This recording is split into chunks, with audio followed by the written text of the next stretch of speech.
Selamat siang, Bapak Ibu sekalian. Assalamualaikum warahmatullahi wabarakatuh. Selamat datang di acara Minitab ya yang diselenggarakan oleh PT Mastek. Mudah-mudahan suara saya terdengar dengan jelas di tempat Bapak Ibu sekalian.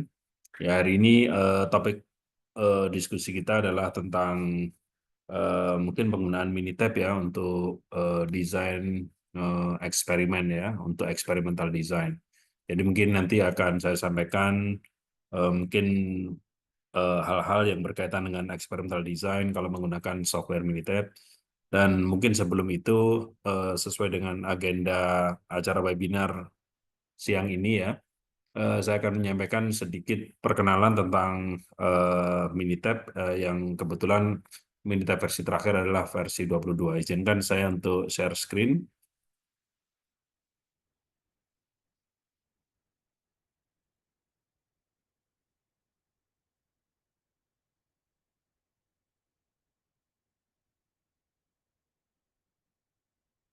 Ya, mungkin bagi Bapak Ibu yang mungkin pertama kali mengikuti acara-acara yang diselenggarakan oleh PT Mastek, terutama dengan saya sebagai pembicaranya, ya mungkin ini hal yang baru ya, terutama tentang Minitab ini. Jadi saya ingin menyampaikan sedikit introduction tentang Minitab versi 22, di mana ini adalah versi terbaru. Kalau untuk tampilannya lebih kurang akan seperti ini, Bapak Ibu. Nanti akan saya jelaskan melalui slide aja. Mungkin Bapak Ibu sudah cukup mengenal dengan software ini ya. Software ini sebenarnya sudah di atau dibuat pertama kali itu sekitar 1972 atau 1974 dari Pennsylvania University Amerika ya. Dan melalui berbagai proses evaluasi dan evolusi sampai dengan versi 22 ini sudah berbagai macam improvement yang sudah dilakukan oleh Minitab. Ya, mengenai Minitab versi 22, sedikit saya perkenalkan mungkin juga sedikit evolusinya mulai dari Minitab versi 20, 21, 22 karena di Minitab versi 20, 21, 22 ini ada beberapa perkembangan juga dibandingkan dengan versi sebelumnya. Nah, jadi tidak fokus ke ini dulu kita ya tentang experimental design, tetapi bagaimana kita ini dimanapun kita berada di bidang apapun Bapak Ibu bekerja atau kita bekerja, penting bagi kita ini untuk mempunyai literasi tentang data ya. Jadi penting sekali memang untuk apa itu mendapatkan insight-insight yang begitu banyak dari data ini sehingga kita perlu atau setiap perusahaan ini memang perlu eh, menyadari bahwa data ini menjadi hal yang sangat penting karena ini bisa digunakan untuk berbagai keperluan ya. Jadi kalau kita lihat di sini ada 99% mungkin perusahaan itu eh, mengetahui bahwa data ini memang penting ya untuk berbagai keperluan. Nah, cuman memang banyak tantangan-tantangan ya yang ditemui dalam hal data ini, mulai dari bagaimana kita ini menyimpan data dengan rapi dimanapun kita bekerja ya. Bagaimana mengelola data, bagaimana menyimpan data, sampai dengan bagaimana kita ini memanfaatkan data ini untuk berbagai keperluan melalui analisis-analisis yang bisa dilakukan. Nah, jadi lebih dari secara keseluruhan lebih dari 90% menyatakan hal itu. Nah, perlunya literasi tentang data ini tentunya dimanapun kita berada, untuk siapapun, kita memang perlu meningkatkan skill kita tentang data ini karena sebagai sumber daya manusia, tentunya saat ini banyak sekali keperluan-keperluan yang melibatkan data itu, dan semua hal sekarang didigitalisasi sehingga kalau sudah digitalisasi, tentunya banyak hal yang kita bisa manfaatkan, dan data ini tidak hanya dalam bentuk angka. Jadi sekarang ini dengan perkembangan teknologi yang begitu cepat, data itu bisa berupa teks, bisa berupa suara, bisa berupa image dan sebagainya. Nah, jadi untuk itu perlu memang siapapun itu, dimanapun kita berada, kita perlu berkolaborasi antara siapapun yang mengelola data itu dengan divisi-divisi lain, atau kita perlu berkomunikasi dengan bidang-bidang lain, sehingga proses analitik eh, terhadap data yang kita punya itu menjadi lebih profesional. Nah, seperti itu. Dan sekarang ini talent atau skill untuk apa itu, untuk mengelola data ini menjadi profesi yang cukup menjanjikan gitu ya. Nah, kalau ini sudah bisa menjadi culture kita tentang mengelola data, mengolah data, dan juga memanfaatkan data ini, tentunya akan menjadi hal yang sangat baik bagi institusi dimanapun kita berada. Nah, di sini peran Minitab itu sebagai salah satu software di pasaran ya. Tentunya banyak sekali software-software. Saat ini banyak juga yang open source ya. Ini termasuk salah satu software yang komersial. Nah, di sini kita bisa memanfaatkan data itu untuk meningkatkan literasi kita tentang data ya. Jadi di sini nanti akan kita sendiri yang mempunyai misalkan literasi tentang data yang begitu bagus, kita bisa memanfaatkan Minitab ini. Dan nanti tentunya manfaat ini bisa dirasakan oleh institusi dimanapun kita bekerja. Nah, Minitab sendiri berevolusi mulai dari versi 1 yang tahun 1972-an atau 1974, terus versi 2, versi 3, dan seterusnya, sampai dengan sekitar tahun 2020 itu adalah versi 19, kalau tidak salah, sekitar versi 19 atau 18. Itu banyak perkembangannya, terutama di tahun 2020 ini, selain fungsi-fungsi tambahan yang ada di Minitab untuk mengelola dan mengolah data, itu juga ada produk Minitab yang disebut dengan Minitab Workspace. Ini adalah produk Minitab yang lain ya, yang di luar Minitab Statistical Software yang di sini diberikan apa ikon hijau ini. Nah, jadi ini juga bisa digunakan untuk mengelola dan mengolah data. Selain itu, eh, juga ada produk tambahan dari Minitab sendiri, yaitu yang sudah memulai mengakomodasi machine learning dengan dihadirkannya ini predictive analytic modules ya. Di sini masih menggunakan chart. Nah, terus dalam perkembangan berikutnya di tahun 2021 ini kalau tidak salah di Minitab versi 21 sudah mulai ada fasilitas tambahan ya yang disebut dengan Graph Builder. Graph Builder ini mungkin berbeda dengan menu sebelumnya di Minitab versi sebelumnya, di mana kalau kita ingin membuat grafik, di situ kita harus mempunyai ide yang cemerlang untuk menentukan jenis grafik apa yang kira-kira bisa menyampaikan pesan kita gitu. Tapi dengan menggunakan Graph Builder ini, kita cukup meletakkan data kita di dialog yang ada, nanti berbagai jenis grafik nanti muncul, tinggal kita pilih aja kira-kira mana yang kira-kira sesuai untuk menyampaikan apa yang menjadi tujuan kita. Nah, terus di tahun 2022 ini ada perkembangan lagi di mana Minita menjatuhkan yang namanya Education Hub atau EduHub ya. Ini juga produk lain lagi ya yang bisa diakses secara online. Bisa Bapak Ibu cek di web ya tentang EduHub ini. Terus juga mengenai machine learning, Minitab sudah menyediakan melalui cloud ya. Di situ ada menu Minitab Model Ops, di mana kalau kita melakukan analisis menggunakan predictive analytics ya, menggunakan machine learning, di mana tentunya kita tahu dengan menggunakan machine learning ini modelnya juga tidak bisa diungkapkan secara eksplisit dengan persamaan-persamaan tertentu, tetapi bisa disimpan di cloud dengan model ops ini. Sehingga nanti setiap saat kita mau mengakses model yang sudah kita bentuk sebelumnya, kita bisa akses melalui cloud dan kita bisa implementasikan di data baru yang kita punya. Ya, karena diaksesnya melalui cloud. Nah, ini juga di predictive analytics sendiri di tahun 2022 ini sudah ada menu tambahan ya, yaitu dengan tambahan metode yang disebut dengan TreeNet. Ya. Terus ada perkembangan berikutnya di sekitar tahun 2023 di machine learning sendiri sudah juga ada tambahan lagi metode yang disebut dengan Mars. Ini juga salah satu modeling engine, artinya mulai tahun 2023 sudah lebih banyak lagi menu-menu untuk predictive analytics ya, selain chart yang sudah dikembangkan mulai tahun 2020. Di sini juga ini tahun 2023 ini sudah ada Minitab versi ya 21 yang versi akhir kalau tidak salah. Ini sudah ada tambahan reliability module, jadi ada untuk analisis ketahanan atau reliabilitas. Menunya sudah lebih nyaman ya untuk pengguna, sudah lebih bervariasi lagi, sehingga untuk berbagai tujuan di analisis reliability ini sudah lebih komprehensif.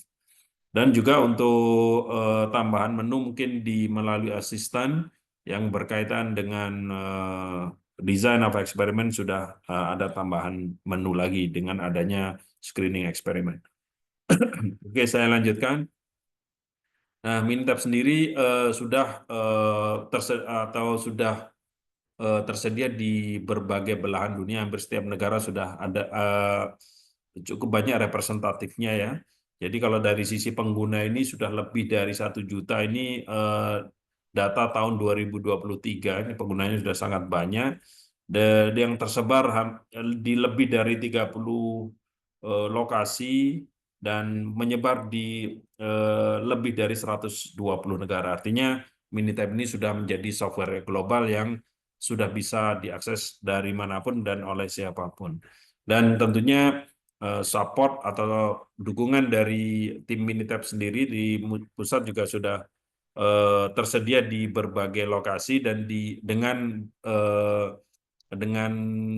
berbagai bahasa. Saya ingat di situ sudah ada Minitab dalam bahasa Spanyol, mungkin dalam bahasa Cina dan sebagainya, sudah dalam bentuk berbagai bahasa. Nah, eh, ini ya secara umum kalau kita lihat di Minitab ini ada bisa digunakan untuk berbagai keperluan ya. Misalkan di sini untuk teman-teman di departemen yang berkaitan dengan quality, eh, mungkin Bapak Ibu bisa melihat bahwa di Minitab sudah ada menu yang kita sebut dengan measurement system analysis. Kalau di farmasi kita sebut sebagai kualifikasi analis. Jadi ini adalah analisa sistem pengukuran untuk memastikan apakah sistem pengukurannya itu sudah memenuhi standar internasional. Nah, ini baik untuk data-data pengukuran maupun data-data yang berupa atribut. Untuk quality lagi tentunya kita tidak akan lupa dengan adanya keperluan untuk analisis kemampuan proses atau capability analysis, dan di Minitab, terutama di Minitab versi 22 sudah ada tambahan menu, yaitu ada menu yang sudah bisa dilakukan secara otomatis untuk tahapan-tahapan di analisis kemampuan proses. Di sini juga sudah ada menu non-parametric capability analysis bagi misalkan kalau data kita tidak memenuhi asumsi bahwa data kita menyebar normal atau bahkan kita gagal untuk mengidentifikasi data kita mengikuti distribusi apa. Nah, di sini sudah ada menu non-parametrik. Untuk bagan kendali atau control chart tentunya sudah lebih bervariasi lagi, dan Minitab bisa digunakan baik untuk data-data kontinu maupun data-data atribut, dan tentunya bisa juga digunakan untuk control chart yang terdiri atau yang pada saat kita mempunyai lebih dari satu parameter output bisa kita lakukan sekaligus. Acceptance sampling tentunya sudah ada dari Minitab sekitar versi 14 dan sampai versi 22 sekarang juga ada beberapa improvement yang dilakukan. Terus toleran interval ini juga masih berkaitan dengan quality, dan tentunya ada tambahan Pareto chart dan variability chart. Ini untuk keperluan-keperluan bagi Departemen Quality tentunya saya bisa katakan sudah cukup lengkap menu yang ditawarkan oleh Minitab. Bagi teman-teman yang apa itu sering menggunakan reliability analysis, misalkan warranty analysis untuk repairable ataupun unrepairable system ya, untuk produk-produk atau komponen-komponen apapun itu, ingin menduga apakah komponen tertentu masih bisa digunakan setahun lagi, probability-nya bagaimana dan sebagainya yang sangat diperlukan untuk budgeting dan sebagainya. Tentunya di reliability analysis ini cukup eh, banyak menunya, dan reliability ini sebenarnya adalah terma yang biasa digunakan untuk teman-teman engineering, tetapi juga sering digunakan dengan terma yang lain itu di bidang kesehatan.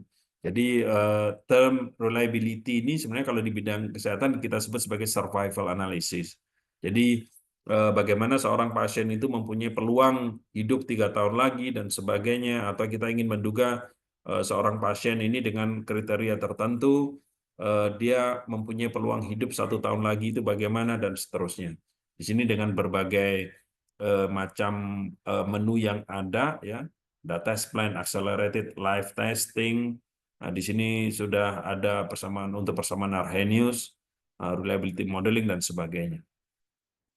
Nah, sedangkan untuk Bapak Ibu yang mungkin di R&D, Research and Development, ataupun di Research and Innovation, tentunya ini berkaitan dengan topik yang akan kita bicarakan hari ini, yaitu tentang design of experiment. Nah, tentang design of experiment ini, Minitab sudah cukup lengkap menunya ya, mulai bagaimana kita mendesain sebuah eksperimen, bagaimana kita atau misalkan di situ juga ada fasilitas untuk men-screening.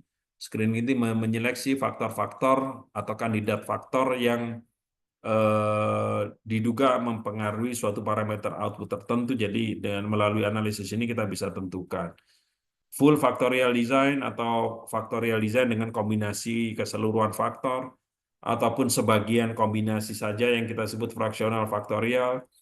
Ada juga disebut juga sebagai response surface, juga ada, nanti akan saya jelaskan sedikit secara teoritis ya. Ada mixture design, nanti akan saya hubungkan bahwa mixture design ini adalah jenis eksperimen yang tujuannya bukan untuk mencari setting terbaik untuk parameter-parameter input, tetapi adalah untuk menentukan komposisi terbaik dari bahan-bahan penyusun suatu produk.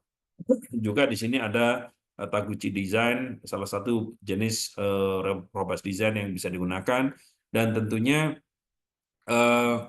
untuk ini bisa digunakan di departemen manapun, bukan hanya di R&D ya. Seringkali kita menemui kendala, misalkan kita mempunyai data, kita mau melakukan analisis, selalu ada pertanyaan berapa sampel sih yang minimum yang harus kita kumpulkan agar menghasilkan suatu analisis yang valid. Nah, di Minitab ada fasilitas yang namanya power and sample size. Di sini kita bisa menentukan berapa sampel yang sebaiknya diambil minimum ya. Terus di sini ada hypothesis test untuk menentukan apakah suatu produk ini sudah on target apa belum, dan seterusnya. Reliability tadi sudah saya sebutkan di sana, dan juga tolerance interval yang tentunya di sini ada tambahan menu di sample size juga. Untuk bisnis analytics di sini visualisasinya sudah cukup komprehensif ya. Tadi sudah saya sebutkan ada graph builder atau table builder ya.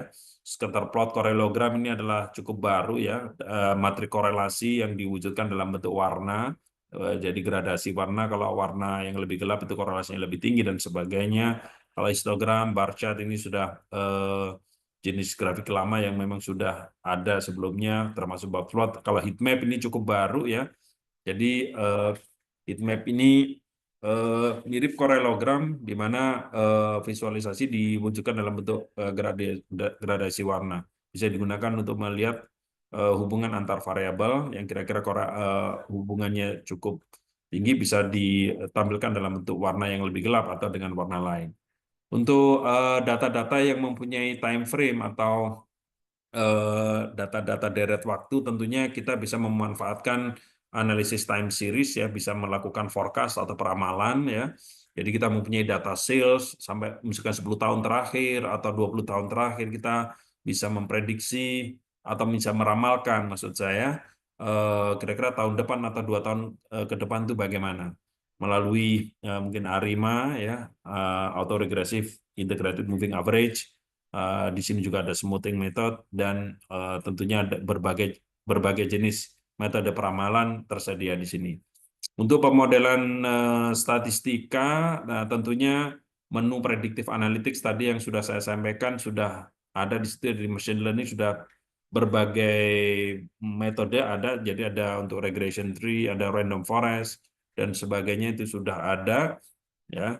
Kalau untuk regresi linier ini sudah menu lama yang tentunya dengan beberapa tambahan di dalamnya, regresi logistik ya. Di sini untuk machine learning juga misalkan classification and regression tree ya, ini juga merupakan apa itu penggabungan dari predictive analytic modul yang dikembangkan tahun 2020, sekarang sudah diintegrasikan menjadi salah satu menu yang ada di Minitab ya. Seperti yang saya sampaikan di sini ada random forest, Mars dan Trinet. Jadi untuk machine learning sudah cukup banyak juga menunya. Oke, untuk bagi teman-teman di industri farmasi untuk keperluan proses validasi ya, ya di sini untuk proses desain tentunya memerlukan beberapa analisis yang tadi sudah saya sebutkan, misalkan measurement system analysis, hypothesis test, regression, ANOVA. Ini praktis untuk di stage 1 di proses validasi ini sudah mencukupi ya, sudah semuanya ada. Di stage 2 untuk proses qualification, di sini ada control chart, tadi sudah saya sebutkan berbagai jenisnya, untuk capability analysis juga demikian, termasuk toleran interval. Sedangkan untuk proses validation untuk stage 3, continued process verification, di situ ada control chart juga, jadi untuk terutama untuk keperluan di industri farmasi, untuk proses validasi ini juga sudah lengkap menunya.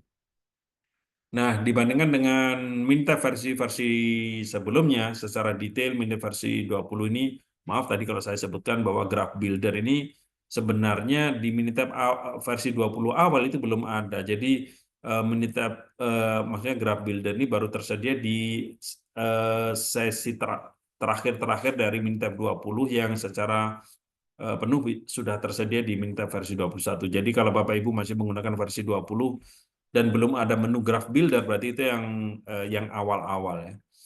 Nah, ini dengan tambahan tadi ya sudah saya jelaskan sebelumnya.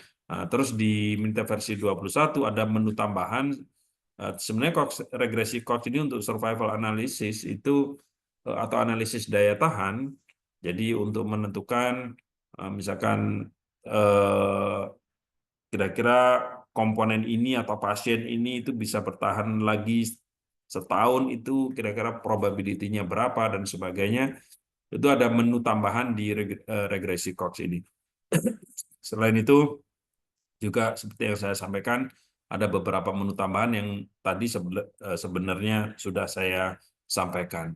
Sedangkan khusus di Minta versi 22 akan sedikit saya sampaikan secara lebih detail tambahan menunya itu apa saja kira-kira ya.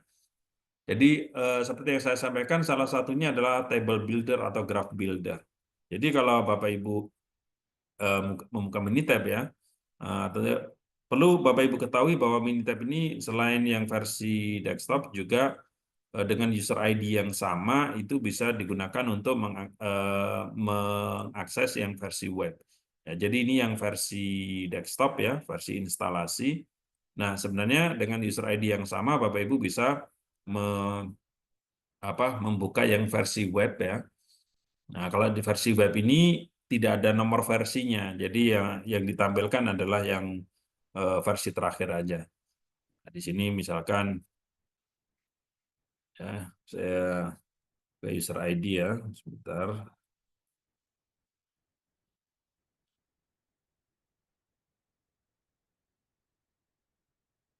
Nah, ini adalah untuk mengakses yang versi webnya.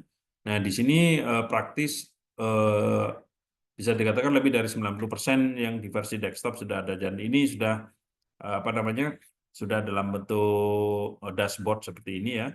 Jadi untuk Minitab statistical software ini kita mengaksesnya dari analytics ya. Nah, mungkin nanti di kesempatan yang lain saya akan jelaskan tentang dashboard tersebut. Nah, kalau kita lihat di sini ini adalah Minitab versi web. Nah, kalau kita lihat di sini di graf, di sini ada graf builder, ya. Dan di ini juga tersedia di sini ya. Saya menggunakan versi 22. Jadi kalau kita ingin membuat suatu grafik, tinggal diletakkan aja datanya di sini. Di sini kebetulan ini datanya masih kosong, ya. Jadi ini box ini kan masih kosong sehingga saya tidak mempunyai data di sini. Nah, kalau saya mempunyai data di sini di kolom C1, C2, C3 misalkan muncul di sini, saya tinggal drag ke sini. Nah, nanti akan muncul berbagai jenis grafik. Tinggal kita pilih mana yang lebih cocok. Nah, seperti itu. Nah, ini juga tersedia di sini, graph builder ini.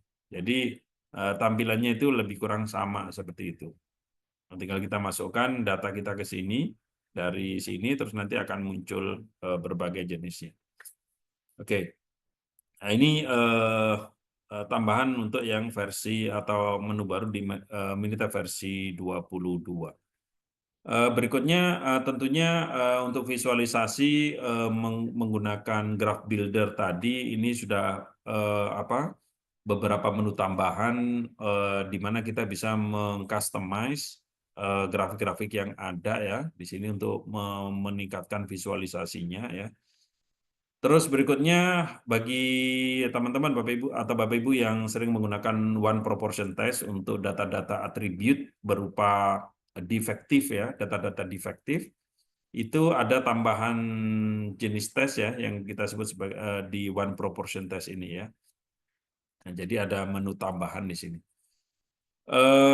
Berikutnya adalah untuk reliability tadi sudah saya jelaskan ya, jadi cukup komprehensif. Sekarang kalau Bapak Ibu sering menggunakan reliability analysis ya, di sini eh, penyesuaian dengan distribusi Weibull, terus warranty analysis. Jadi untuk melakukan atau menentukan warranty atau jaminan atau ya seperti yang kita kenal ya, warranty itu seperti apa, itu sudah ada ya, bisa memprediksi banyaknya atau cost atau biaya untuk klaim warranty ini bisa dilakukan di sini. Jadi kira-kira kalau misalkan kita sebagai produsen suatu produk ya, misalkan kita bisa mengestimasi kira-kira klaim warranty itu sebaiknya sejumlah berapa gitu, dengan variabel-variabel yang tentunya kita bisa tentukan di sini dan seterusnya. Di sini ada repairable system, di sini ada accelerated live testing ya, dan seterusnya. Terus untuk measurement system analysis atau kualifikasi analis di sini ada tambahan ya, meskipun di menu yang sebelumnya itu sudah cukup lengkap, tapi di sini untuk mengakses gauge analysis ya, di sini sudah ada tambahan yang kita sebut EMP atau evaluate the measurement process.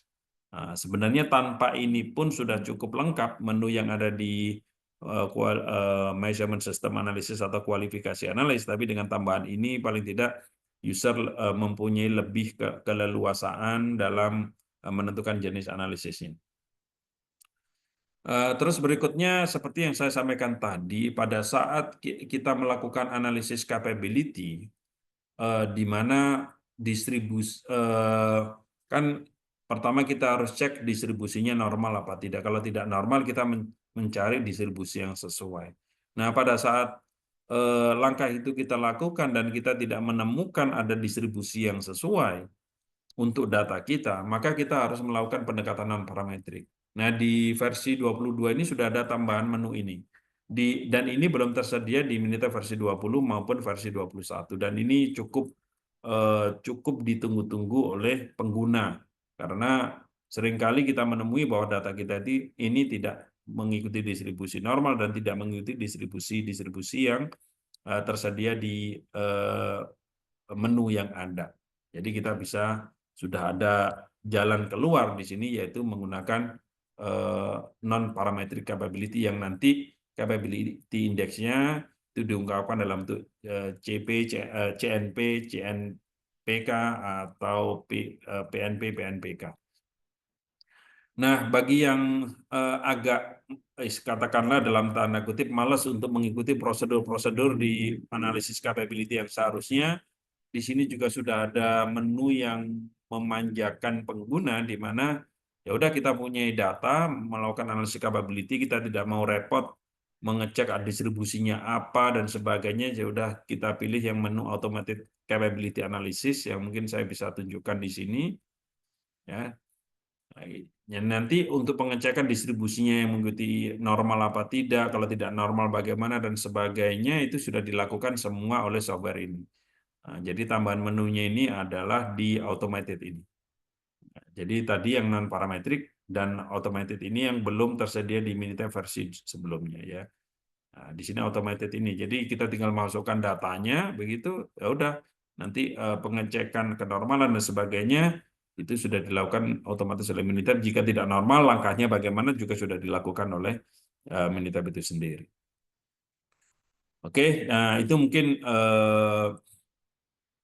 apa itu tambahan menu ya di Minitab versi 22 dan ini sebagai akhir dari slide untuk sosialisasi dari Minitab versi 22. Mengikuti agenda tanpa menyia-nyiakan waktu, mungkin saya akan lanjutkan dengan topik yang akan kita bahas hari ini yaitu optimisasi atau optimization ya, pengoptimalan di experimental design. Jadi tentunya ini akan lebih bermanfaat meskipun yang lain juga bisa menggunakan bagi teman-teman yang sering menggunakan atau bidang pekerjaannya itu di apa R&D, Research and Development. Atau ini juga sangat berguna bagi teman-teman yang mungkin di perguruan tinggi ya, yang sering melakukan eksperimen, bagaimana melakukan eksperimen yang efektif dan efisien. Kita mau mengembangkan produk, misalkan kita ingin tahu kira-kira setting terbaik untuk parameter-parameter input itu bagaimana. Misalkan berapa sih setting terbaik untuk suhu, berapa setting terbaik untuk waktu, berapa setting yang terbaik untuk konsentrasi, sehingga kita bisa mendapatkan produk yang atau karakteristik produk yang kita inginkan. Nah, ini yang menjadi topik pembicaraan hari ini ya. Jadi mungkin saya akan dului dengan ini ya. Ini hanya mengingatkan bahwa ada input, ada proses, ada output-nya. Input ini mungkin ya bisa berarti macam-macam yang disebut input ini, tapi secara umum ini adalah raw materialnya, ya, raw material. Nah, ini berarti raw material ini mungkin cenderung merujuk ke benda mati. Sebenarnya raw material ini juga kalau di bidang-bidang life science bisa juga misalkan hewan dalam bentuk tikus misalkan, tikus percobaan dan seterusnya ya. Jadi ini saya katakan aja sebagai input. Nah, input ini akan mengalami suatu proses dan yang di proses ini akan dipengaruhi oleh banyak hal untuk menghasilkan output tertentu. Dan output ini bisa lebih dari satu. Nah, yang disebut dengan parameter output dalam kerangka design of eksperimen ini maksudnya adalah parameter output. Misalkan, kalau parameter output, misalkan saya memproduksi suatu produk, maka parameter output ini ya bisa berupa misalkan produknya itu adalah katakanlah tutup spidol, produk kecil ya, misalkan tutup spidol, maka parameter output yang dimasukkan di sini ya bisa berupa kekerasannya, bisa berupa diameternya, bisa berupa ketebalannya dan sebagainya. Itu yang disebut dengan parameter output dan itu bisa sangat mungkin lebih dari satu. Nah, yang memengaruhi proses ini ada banyak faktor. Ada yang disebut dengan controllable atau faktor-faktor yang bisa dikendalikan. Ada juga faktor-faktor yang tidak bisa dikendalikan. Nah, faktor-faktor yang tidak bisa dikendalikan ini kita coba lokalisir. Sehingga kita ya karena yang bisa kita handle itu hanya faktor-faktor yang bisa dikendalikan. Contohnya kalau kita melakukan eksperimen di katakanlah di luar ruangan misalkan. Nah, itu banyak faktor yang tidak bisa dikendalikan. Misalkan suhu luar ruangan. Suhu bisa kita ukur, tetapi kita tidak bisa kendalikan. Itu kalau di luar ruangan. Nah, ini termasuk di sini, uncontrollable factor. Nah, tapi yang kita bisa handle itu hanya yang bisa dikendalikan. Misalkan tekanan, kita bisa mengatur tekanan. Nah, kalau misalkan ini berkaitan dengan produk tertentu, kita bisa mengatur tekanannya, kita bisa mengatur konsentrasinya, kita bisa mengatur waktunya. Nah, itu bisa kita sebut sebagai controllable factor. Nah, ini semua akan mempengaruhi proses. Makanya bagaimana kita mendesain suatu eksperimen sehingga terutama yang controllable factor ini bisa kita ketahui yang optimum itu berapa dengan berbagai kondisi yang kita temui untuk mengoptimumkan output ini. Ini adalah output yang diinginkan. Nah, output kita ingin yang optimum. Untuk mendapatkan output yang optimum, kita perlu tahu faktor-faktor nilai faktor-faktor ini yang optimum itu berapa, dan itu bisa diperoleh melalui analisis, ya. Bukan sifatnya coba-coba. Nanti akan saya jelaskan beberapa berbagai jenis atau tipe eksperimen. Jadi DOE atau Design of Experiment ini secara harfiah ini adalah bagian dari applied statistik, ya, aplikasi statistik yang menghadapi atau yang berkaitan dengan perencanaan, pelaksanaan, analisis, dan menginterpretasikan uji-uji yang bisa dikendalikan untuk mengkaji faktor-faktor yang mempengaruhi suatu parameter, di mana ini atau group of parameter, maksudnya adalah parameter atau grup atau kelompok parameter, bisa lebih dari satu. Nah, ini kita melakukan eksperimen ini sebenarnya adalah cara kita untuk mengumpulkan data. Jadi kita melakukan eksperimen itu untuk mengenerate data. Karena dengan eksperimen kita bisa mendapatkan data.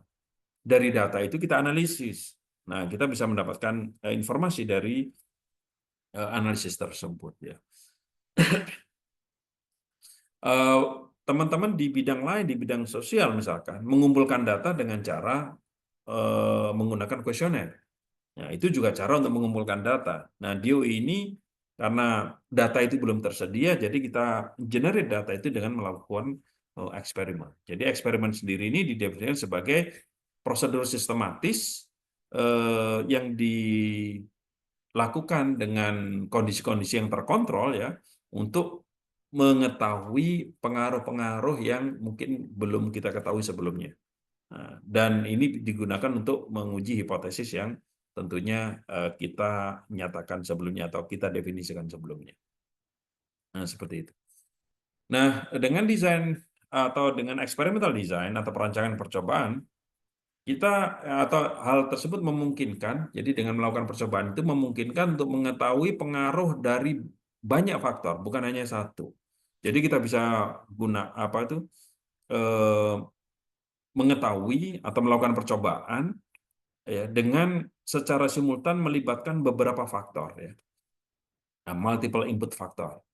Ya, ini manipulate ini maksudnya kita atur, ya, dengan desain tertentu, dan kita bisa mengetahui kira-kira pengaruh dari faktor-faktor tersebut bagaimana, sehingga kita bisa mengetahui setting optimum untuk mendapatkan output optimum itu berapa, ya. Jadi dengan melakukan eksperimen secara simultan ini, maka dengan melakukan eksperimen ini kita bisa mengidentifikasi apakah faktor-faktor tersebut berinteraksi. Berinteraksi itu maksudnya pengaruh dari satu faktor itu tergantung dari nilai dari faktor yang lain. Itu namanya berinteraksi. Jadi mereka tidak bergerak atau faktor-faktor tersebut tidak bergerak sendiri-sendiri. Jadi pengaruhnya bisa berbeda untuk nilai faktor yang lain yang berbeda, begitu. Nah, jadi kalau kita melakukan eksperimen seperti ini, kita bisa mencoba semua kombinasi antara faktor-faktor yang digunakan, dan ini yang kita sebut sebagai full faktorial. Jadi semua kombinasi dari faktor-faktor yang kita gunakan itu kita silangkan semua, ya. Jadi itu full faktorial, jadi tidak ada kombinasi yang terlewat. Atau karena keterbatasan waktu, tenaga, resource, misalkan bahan-bahan, mungkin kita hanya mampu melakukan sebagian aja dari kombinasi-kombinasi tersebut. Jadi misalkan total kombinasi seharusnya ada 32, karena keterbatasan dana, waktu, dan sebagainya, kita bisa melakukan atau bisa mempunyai opsi untuk melakukan sebagian aja misalkan kita hanya melakukan 16 aja dari 32, atau kita melakukan 32 dari 16, dari 64, dan seterusnya. Jadi kita bisa mempunyai opsi untuk melakukan sebagian dari eh, keseluruhan hasil eksperimen. Nah, di sini ilustrasinya kira-kira seperti ini ya. Jadi ini ilustrasi definisi-definisi dari faktor, level, dan respon ya. Nah, di sini misalkan kalau kita ingin misalkan produknya ini adalah roti atau kue. Produknya ini roti atau kue. Nah, tentunya ada karakteristik kue yang kita inginkan. Itu kita sebut sebagai respon atau karakteristik ya, atau outcome. Misalkan karakteristik kue yang kita inginkan itu ya kita bisa lihat dari atau bisa tentukan dari rasanya ya. Kalau rasanya enak itu bagaimana mengukurnya, kan begitu. Kan ada ukurannya, harus bisa diukur. Kalau nggak bisa diukur ya paling tidak bisa dirasakan terus dikasih skor. Atau mungkin warnanya ya, atau mungkin kekonsistenannya dan sebagainya. Itu semua adalah karakteristik dari kue yang apa itu yang kita buat. Itu kita sebut sebagai respons atau parameter output. Jadi parameter yang bisa dilihat dari produk produk akhir. Ya.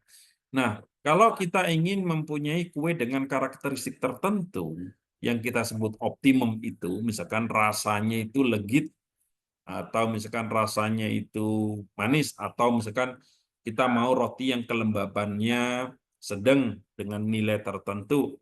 Nah, tentunya kita harus mengetahui kira-kira faktor-faktor apa yang mempengaruhi parameter output tersebut. Kira-kira faktor-faktor apa yang mempengaruhi rasa. Kira-kira faktor-faktor apa yang mempengaruhi warna maupun kekonsistenan. Nah, itu kita bisa lihat. Mungkin dari setting ovennya. Ini berkaitan dengan suhu.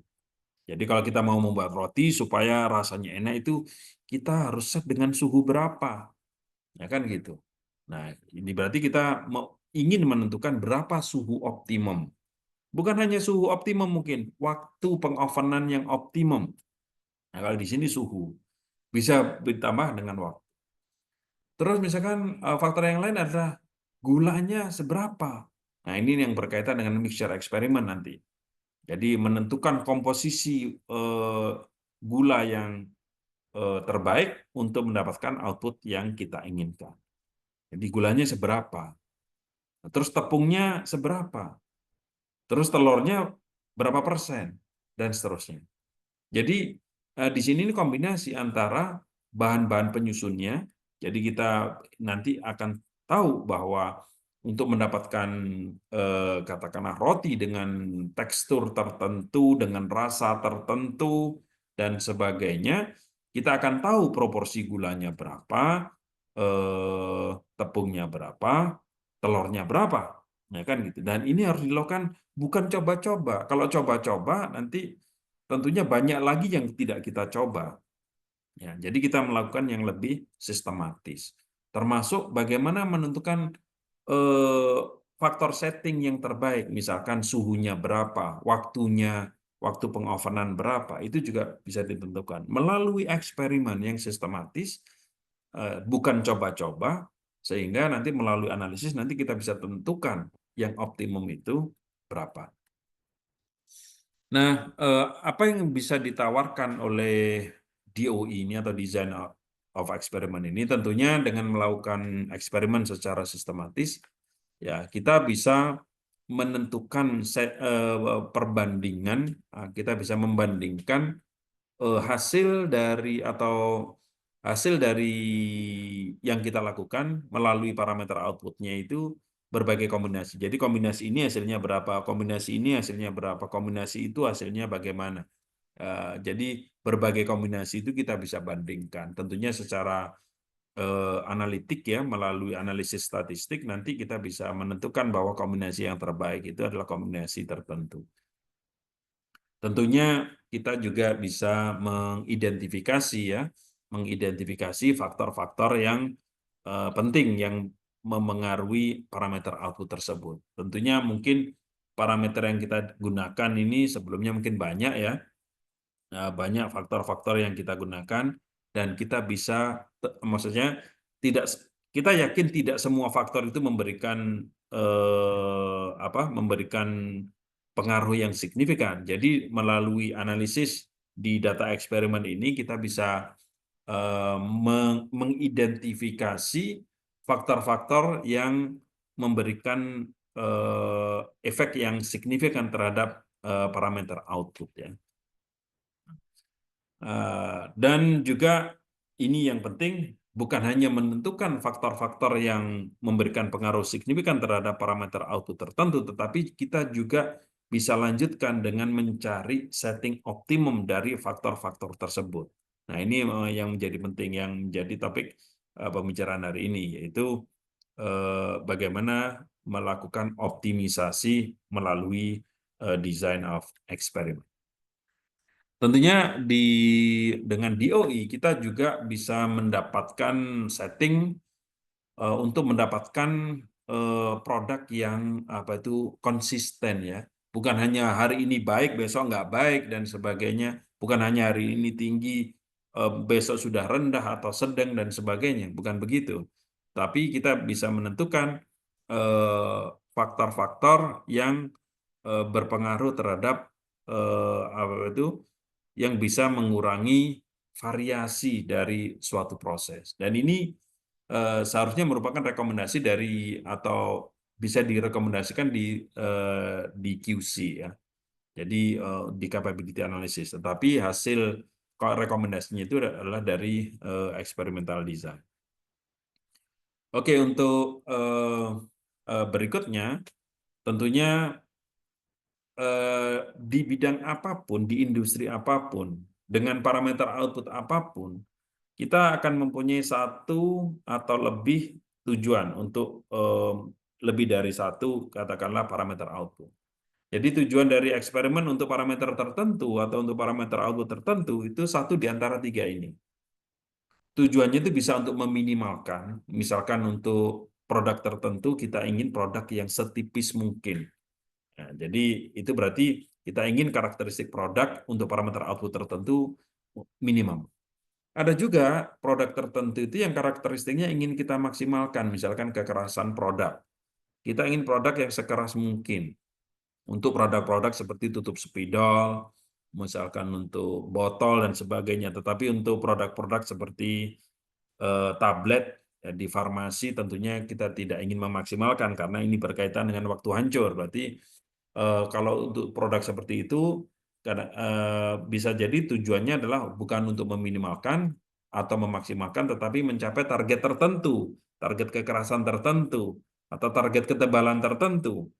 Tentunya misalkan kalau diameter, target diameter tertentu. Misalkan kalau karakteristiknya itu diameter, tentunya kita tidak ingin meminimalkan diameter. Kita tidak ingin memaksimalkan diameter. Kita ingin diameter dari produk tertentu itu memenuhi target tertentu. Jadi di setiap parameter output, kita mungkin akan menghadapi satu di antara tiga ini untuk tujuan untuk tujuan dari suatu eksperimen. Ya, dengan eksperimen ini kita juga bisa mendapatkan kerobasan atau kekekaran dari suatu metode ya. Jadi kita bisa mendapatkan setting terbaik dan kita bisa pastikan bahwa setting tersebut bisa robust ya. Dan seterusnya ini berkaitan dengan CQC atau CTC, Critical to Quality Characteristic ya. Yang kita ingin mencari faktor-faktor yang mempengaruhi kualitas. Dan ini berkaitan dengan apa yang sudah saya sampaikan sebelumnya. Nah, kita bergerak lebih dalam tentang experimental design. Ya. Kalau tadi adalah konsep-konsep, kenapa kita perlu melakukan eksperimen? Apa saja yang kita bisa lakukan yang berkaitan dengan eksperimen. Nah, berkaitan dengan eksperimen itu sendiri, ada tiga prinsip. Ya, tiga prinsip dasar yang sebaiknya itu diperhatikan kalau kita mau melakukan eksperimen. Yang pertama adalah ini, randomization atau pengacakan. Jadi misalkan kita melakukan eksperimen yang melibatkan dua faktor aja. Faktor pertama suhu, yang kedua waktu. Atau faktor yang pertama tekanan, yang kedua konsentrasi. Nah, tentunya kita menggunakan tekanan beberapa nilai tekanan, misalkan tekanan rendah, tekanan tinggi. Terus beberapa nilai konsentrasi, misalkan konsentrasinya 5 molar atau 5%, atau konsentrasi 10%. Nah, tentunya kita kombinasikan eh, nilai-nilai di masing-masing faktor tersebut dan kita ingin mengaplikasikan ke unit percobaan. Dan itu harus kita acak. Jadi eh, satu objek percobaan yang mana menerima treatment yang mana itu harus acak, sehingga ini menghilangkan pengaruh subjektivitas dari pelaku penelitian ini atau pelaku eksperimen ini, sehingga unsur subjektivitas itu bisa kita kecilkan pengaruhnya. Untuk itu harus dilakukan pengacakan. Jadi kombinasi kombinasi faktor-faktor yang mana untuk diaplikasikan kemana itu harus acak. Dan software ini bisa membantu akan hal itu. Yang kedua, prinsip dasar yang kedua adalah eh, replikasi atau pengulangan. Nah, sebaiknya kombinasi dari faktor-faktor yang kita gunakan, kombinasi tertentu, itu kalau bisa kita lakukan lagi di waktu yang lain. Kedua kalinya atau ketiga kalinya dan sebagainya. Sehingga ini untuk meningkatkan presisi. Ya, karena kalau kita hanya lakukan sekali, mungkin kita nggak yakin bahwa hasil yang kita hasilkan itu betul. Ya. Makanya kalau memungkinkan, dalam arti waktu memungkinkan, dana memungkinkan, ya, misalkan bahan percobaan memungkinkan, itu kalau bisa dilakukan lebih dari satu kali. Kecuali memang ada keterbatasan tentang hal itu, ya bukan berarti eksperimen tidak bisa dilakukan, masih bisa dengan pendekatan desain yang lain, ya, replikasi atau pengulangan. Yang ketiga adalah blocking. Ini bagaimana cara kita untuk mengisolasi sumber-sumber variasi yang lain di luar faktor-faktor yang kita gunakan. Ini sebenarnya berkaitan dengan yang ini. Nah, jadi yang uncontrollable ini kalau bisa kita isolasi sehingga pengaruhnya itu terisolasi, sehingga kita bisa fokus ke faktor-faktor yang bisa dikendalikan. Karena kalau di yang uncontrollable factor ini tidak kita isolasi, nanti pengaruhnya bercampur ke yang controllable factor, sehingga kalau kita ingin mencari setting optimum atau mengidentifikasi faktor yang penting dan sebagainya, itu tidak murni seperti mana yang kita inginkan, karena sudah pengaruh dari faktor-faktor yang bisa dikendalikan ini ternyata dipengaruhi juga oleh atau berinteraksi juga dengan faktor-faktor yang tidak bisa dikendalikan. Nah, makanya ini salah satu caranya adalah kalau bisa kita isolasi. Cara mengisolasi ini kalau dalam definisi experimental design itu kita lakukan blocking atau pengelompokan. Contohnya kalau kita melakukan eksperimen yang melibatkan tikus, ya, misalkan eksperimen yang ingin mengetahui pengaruh dosis obat terhadap pengurangan tekanan darah dan sebagainya, kita menggunakan tikus, ya, misalkan. Tentunya kita harus menggunakan tikus yang serba sama, usianya sama, beratnya sama, tekanan darah awal sama, dan sebagainya. Dan itu seringkali tidak mungkin kita dapatkan. Nah, kalau seandainya tidak mungkin kita dapatkan, ya kita coba kelompokkan. Mungkin kalau dari sisi berat badan, mungkin ada tikus yang sedikit ringan beratnya, ada tikus yang ringan beratnya, ada yang sedikit yang menengah. Jadi kita harus isolasi sumber-sumber variasi di luar dosis kalau memang penelitian atau eksperimen kita itu ingin mengetahui dosis yang terbaik. Kan gitu. Jadi sumber-sumber variasi lain itu kita isolasi sehingga pengaruh dari faktor yang dikendalikan itu bisa lebih murni, ya, sudah kita pisahkan seperti itu. Jadi tiga prinsip ini sebaiknya apa? Sebaiknya diikuti, ya, seandainya semuanya memungkinkan, eh, kalau kita mau melakukan eksperimen. Jadi randomization, replication, and blocking.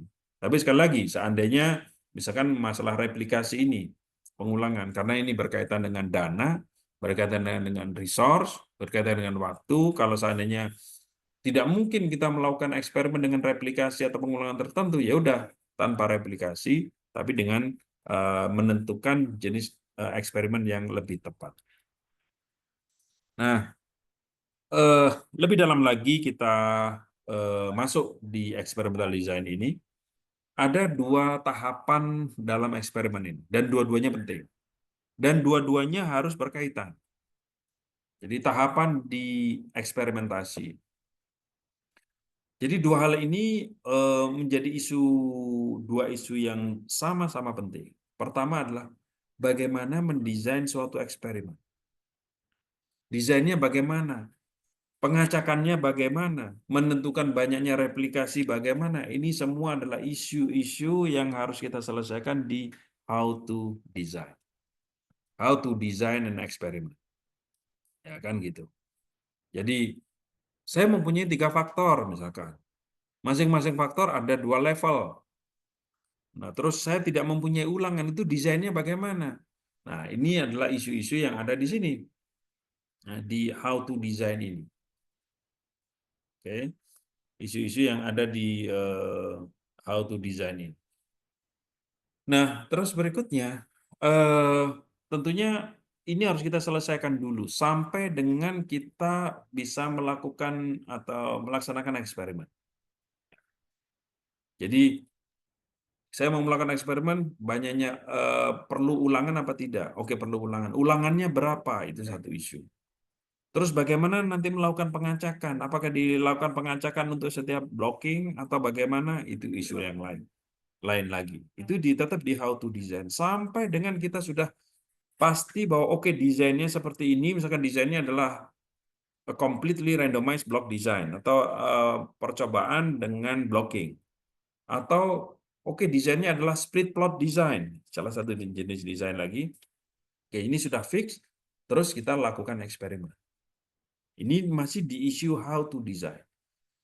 Kita lakukan eksperimen, dari eksperimen ini kita akan mendapatkan data. Ya, kita melakukan pengukuran untuk parameter output dan sebagainya, kita mendapatkan data. Nah, kalau sudah kita dapatkan data, baru kita akan menuju ke stage kedua atau tahapan kedua, yaitu bagaimana mengolah data ini. Ya, jadi eksperimen sudah dilakukan dengan berbagai isunya tadi. Nah, terus kalau sudah mendapatkan data, nah ini bagaimana menganalisisnya. Seringkali kita begitu mendapatkan data eksperimen itu seperti memegang bola panas. Bingung ini gimana ini mengolah datanya dan sebagainya. Jadi ini adalah isu yang penting lagi, how to analyze. Dan ini harus sesuai. Kalau menggunakan rancangan A, di jenis desainnya itu A, maka how to analyze, bagaimana menganalisisnya harus cara A. Ya kan gitu.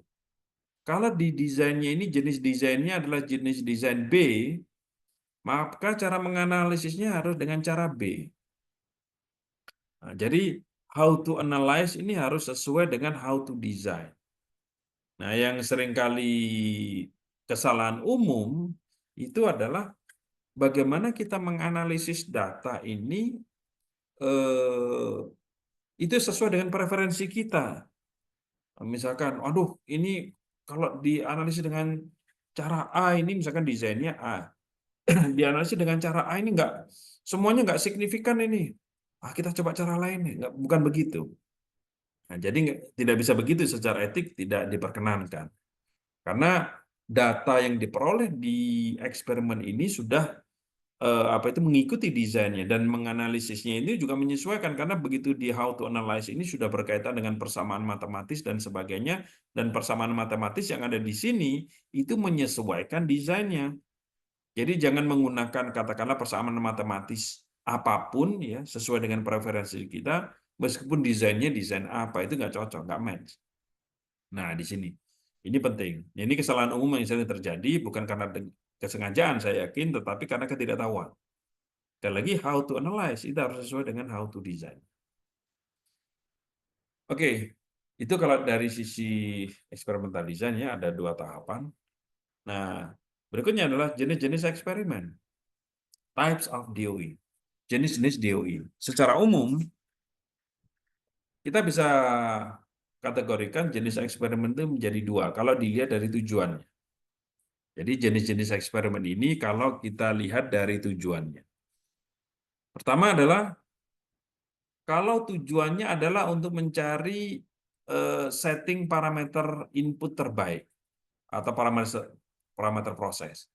Misalkan di sini saya ingin mengetahui berapa sih konsentrasi optimum, berapa suhu optimum, berapa tekanan optimum, berapa viskositas optimum, dan seterusnya. Pokoknya semuanya yang berkaitan dengan parameter proses, ya, itu berapa setting terbaik untuk parameter proses untuk mendapatkan output yang kita inginkan. Ini adalah jenis yang pertama. Jadi jenis eksperimen yang tujuannya adalah untuk mencari setting terbaik untuk parameter proses. Dan itu yang sering kita temui. Yang kedua, ya, ada juga eksperimen yang tujuannya seperti yang saya sampaikan tadi. Tujuannya adalah mencari setting terbaik untuk komposisi bahan. Jadi berapa komposisi terbaik dari bahan-bahan penyusunnya. Jadi seperti yang saya sampaikan tadi, kalau saya mau membuat roti, saya ingin tahu berapa komposisi telurnya, berapa komposisi gulanya, berapa komposisi tepungnya untuk mendapatkan kue yang saya inginkan. Nah, itu ada jenis eksperimen seperti itu. Bisa juga kombinasi di antara keduanya. Saya ingin mencari komposisi terbaik untuk mendapatkan kue tertentu, berapa persen dari masing-masing. Juga saya ingin tahu berapa suhu pengovenan terbaik, berapa suhu penggorengan terbaik, atau berapa misalkan berapa lama pengovenan harus dilakukan. Jadi bisa kombinasi di antara keduanya. Tapi secara umum kita kategorikan menjadi dua ini. Jadi eksperimen yang tujuannya untuk mencari setting terbaik untuk parameter proses, tapi juga bisa juga untuk atau melakukan eksperimen yang tujuannya adalah mencari komposisi bahan. Nah, kalau mencari komposisi bahan ini banyak terjadi di misalkan industri farmasi. Kalau kita ingin membuat suatu tablet, ya kira-kira komposisi zat aktifnya berapa persen, dan seterusnya misalkan. Atau di perusahaan-perusahaan kerupuk ikan, ya sebaiknya tepungnya berapa, terus ikannya berapa persen, dan sebagainya. Di industri-industri pengecoran logam, di industri-industri plastik molding, itu biasanya mencari komposisi terbaik dari bahan-bahan penyusunnya. Nah, atau di industri-industri yang di luar yang saya sampaikan tadi. Tapi kalau untuk jenis eksperimen yang pertama ini, saya yakin banyak sekali banyak sekali industri-industri yang menerapkan hal tersebut, ya, di luar yang saya sampaikan tadi. Oke, bagaimana strategi kita untuk melakukan eksperimen? Ya, strategi untuk melakukan eksperimen ini ada macam-macam, ya. Nah, ini yang pertama itu trial and error. Ini yang tidak kita diskusikan hari ini. Karena dengan pendekatan best case approach atau trial and error ini kita tidak tahu akan berakhir kapan. Karena kita coba kok hasilnya begini. Kita coba lagi yang kedua, kok hasilnya lebih baik. Kita lanjutkan yang ketiga, kok lebih baik lagi. Kita coba kombinasi yang lain lagi, oh kok lebih baik lagi, dan seterusnya. Dan kalaupun kita mendapatkan solusi terbaik, tidak menjamin bahwa solusi yang kita temukan adalah solusi yang paling baik juga. Karena kita tidak mencoba secara sistematis. Itu trial and error. Kita tidak diskusikan hal itu. Yang kedua adalah percobaan yang melibatkan satu faktor aja. Kita ingin melihat pengaruh suhu terhadap kelembapan. Kita ingin melihat pengaruh konsentrasi terhadap kekerasan produk. Ya, jadi one factor at a time. Ini percobaan yang melibatkan hanya satu faktor.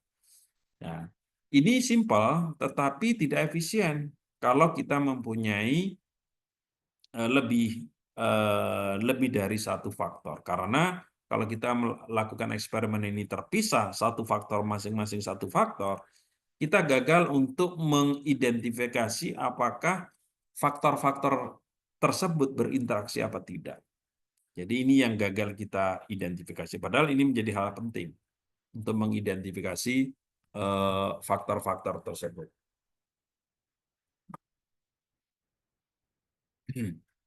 Ya.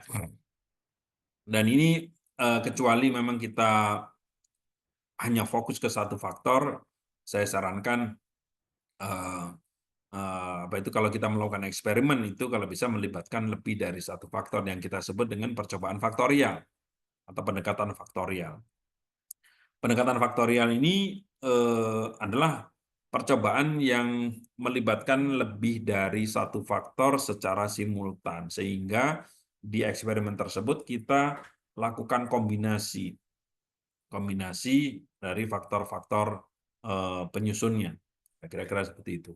Saya yakin Bapak Ibu sudah paham ya tentang bagaimana mengkombinasikan level-level dari masing-masing faktor itu untuk melakukan eksperimen. Dan ini bagusnya ya kita bisa mengidentifikasi bagaimana atau bisa mengetahui bagaimana faktor-faktor tersebut berinteraksi, ada interaksi apa tidak. Nah, ini dengan berbagai variasi dari percobaan faktorial ini sekarang sudah banyak macamnya. Ada kalau dari sisi kombinasi dilakukan semuanya apa tidak, ada full faktorial, ada fraksional faktorial, dan sebagainya. Nanti akan saya jelaskan sekilas. Terus yang eksperimen lagi yang lain adalah eksperimen yang tujuannya untuk mencari komposisi bahan. Ya, tadi yang saya sebutkan tadi, material composition. Ya. Ini tidak kita diskusikan hari ini ya. Tidak kita diskusikan hari ini. Hari ini saya bawa contoh-contoh nanti yang terutama adalah percobaan-percobaan yang mencari parameter setting terbaik. Nah, beberapa jenis desain yang bisa kita lakukan ya tentunya di masing-masing ini ada variasinya juga ya. Yang saya kasih tanda merah ini adalah percobaan yang tujuannya untuk mencari komposisi bahan. Nah, kita sebut percobaan tersebut sebagai percobaan campuran atau mixture design atau mixture eksperimen. Ini mixture eksperimen kalau Bapak Ibu buka buku silakan. Ya, percobaan yang tujuannya untuk mencari komposisi bahan-bahan penyusunnya itu adalah kita sebut sebagai mixture eksperimen. Ya, di Minitab ada. Percobaan yang lain tadi percobaan dengan satu faktor ada ya. Percobaan yang melibatkan dua level aja. Jadi masing-masing faktor itu ada dua level. Misalkan saya menggunakan suhu. Suhu yang saya gunakan adalah 50 derajat dan 100 derajat. Jadi ada dua level. Seringkali ini digunakan di industri karena di industri sering menggunakan setting rendah, setting tinggi. Misalkan 50, 100 atau 100, 200. Itu namanya two level faktorial. Jadi setiap faktor itu hanya ada dua level. Ya. Levelnya tidak harus angka ya, tidak hanya suhu misalkan 50 dan 100. Bisa juga misalkan kalau jenis bahan baku misalkan bahan baku A, bahan baku B misalkan itu juga kita kategorikan sebagai dua level. Terus kalau kita melakukan percobaan faktorial dan paling tidak satu faktor tersebut mempunyai level lebih dari dua, nah kita sebut sebagai general full faktorial. Di Minitab pun ada, nanti akan saya tunjukkan. Ya. Terus ada fraksional faktorial. Ini kalau kita tidak melakukan seluruh kombinasi dari faktor-faktor penyusunnya. Mungkin karena keterbatasan bahan, waktu, dan sebagainya. Jadi kita bisa melakukan 50% aja dari total eksperimen, atau kita melakukan hanya 25% aja dari total eksperimen, itu kita sebut sebagai fraksional faktorial. Ada juga disebut sebagai response service design atau desain permukaan respon. Ini juga salah satu bentuk khusus dari percobaan faktorial yang juga banyak digunakan. Ada juga desain-desain yang kita sebut customize karena menyesuaikan hal-hal teknis atau menyesuaikan ketersediaan bahan baku dan sebagainya, kita bisa customize. Ya. Juga Minda bisa menghandle eksperimen kalau ada covariatnya. Covariat ini adalah sesuatu yang bisa diukur tetapi tidak bisa dikontrol dan dia bisa memengaruhi hasil eksperimen. Contohnya suhu luar ruangan. Itu bisa diukur tetapi tidak bisa dikendalikan dan dia bisa memengaruhi hasil eksperimen.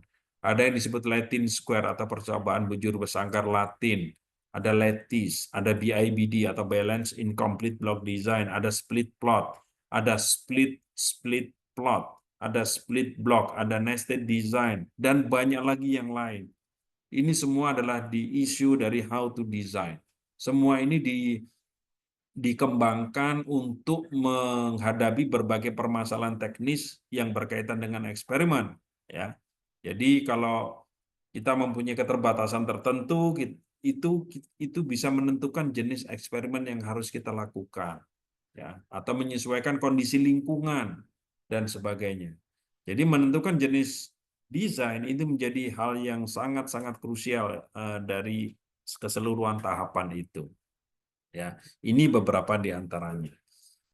Nah, di Minitab mungkin ya jenis desain ini ya. Ini kalau saya buka Minitabnya di sini, jadi sudah cukup lengkap di sini ya. Kalau di Minitab itu ada beberapa tempat yang berkaitan dengan experimental design. Yang pertama adalah di ANOVA ini, cuman di sini hanya untuk menganalisis data. Asumsinya Bapak Ibu sudah melakukan eksperimen, sudah mendapatkan data, tinggal menganalisis datanya. Nah, ini bisa menggunakan menu ANOVA dan di dalamnya juga banyak di sini ya. Ya, jadi ada general linear model, ada mixed effect model dan sebagainya. Terus kalau di ANOVA ini sekali lagi hanya untuk menganalisis ya, how to design itu tidak ada di sini. Ya, karena ini asumsinya Bapak Ibu sudah sekali lagi sudah mendapatkan data dari hasil eksperimen dan tinggal dia menganalisis aja, dan menganalisisnya harus sesuai dengan desain yang dibuat. Nah, kalau dari menu DOI ini sudah ada sendiri ya. Itu sudah jelas di sini ya. Di sini ada screening eksperimen untuk menyeleksi faktor-faktor yang penting dari kandidat-kandidat faktor yang digunakan. Ada factorial design, ya, di sini ada full dan fractional factorial. Ada response surface design, di sini ada mixture design. Tadi sudah saya sebutkan untuk percobaan yang tujuannya adalah untuk menentukan komposisi bahan. Dan juga ini ada Taguchi design. Nah, tempat ketiga yang berkaitan dengan experimental design itu adalah di sini, power and sample size, dalam hal untuk menentukan berapa banyaknya replikasi untuk setiap kombinasi faktor. Jadi, saya mau melakukan eksperimen ini duplo atau triplo dan sebagainya, itu kita bisa tentukan di sini. Berapa banyak ulangan yang perlu kita lakukan, ya. Kecuali sekali lagi karena kondisi tertentu, misalkan kita tidak mungkin melakukan eksperimen dengan ulangan, ya udah berarti tanpa ulangan, jadi tidak perlu ditentukan di sini. Tapi kalau mau menentukan ulangan, misalkan di sini to level factorial, nah dan ini di sini sudah ada menu untuk menentukan banyaknya ulangan. Nah, satu tempat lagi yang berkaitan dengan eksperimen adalah di sini melalui asisten, dan sekali lagi asisten ini mulai tersedia di Minitab versi 16 ya sampai dengan hari ini. Cuman menu asisten itu tidak tersedia di web version dari Minitab. Jadi ini salah satu perbedaannya. Jadi di versi web ini tidak ada menu asisten.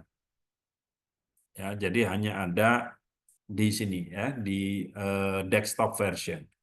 Nah, di sini kita bisa langsung pergi ke DOE atau Design and Experiment. Pertama adalah how to design, plan and create.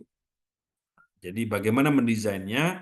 Nah, terus kalau sudah mendapatkan atau sudah melakukan eksperimen dan mendapatkan data, baru di sini akan aktif. Analyze and interpret.